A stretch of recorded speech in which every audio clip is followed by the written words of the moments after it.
જામનગરમાં આયુર્વેદ કોલેજમાં વિદ્યાર્થીઓએ બેનરો સાથે ધરણા કર્યા છે।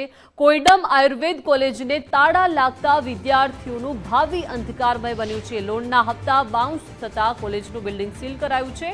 6 મહિનાથી કોલેજ બંધ રહેતા વિદ્યાર્થીઓમાં મુશ્કેલી જોવા મળી રહી છે, કેમ કે અન્ય કોલેજમાં ટ્રાન્સફર આપવાની માંગ સાથે વિદ્યાર્થીઓ હવે મેદાને ઉતર્યા છે। ગાંધીનગરથી યોગ્ય ન્યાય ન મળતા વિદ્યાર્થીઓ જામનગર પહોંચ્યા। વીસી સમક્ષ રજૂઆત કરી વર્ષ ન બગડે તેવી માંગ કરી। છેલ્લા 6 મહિનાથી અમારી કોલેજ બંધ છે, સીલ કરવામાં આવેલી છે। અમારા દ્રષ્ટિથી વાસુદેવ રામીએ એક પ્રાઇવેટ કંપની પાસેથી 2 થી 2.5 કરોડ રૂપિયાની લોન લીધેલી, એ લોન ચૂકવી શક્યા નથી। તેથી બેંક દ્વારા એમની પ્રોપર્ટી જે છે એ કોલેજ સીલ કરવામાં આવેલી છે। તેથી અમારા વિદ્યાર્થીઓ છેલ્લા 6 મહિનાથી અભ્યાસ વંચિત રહેલા છે।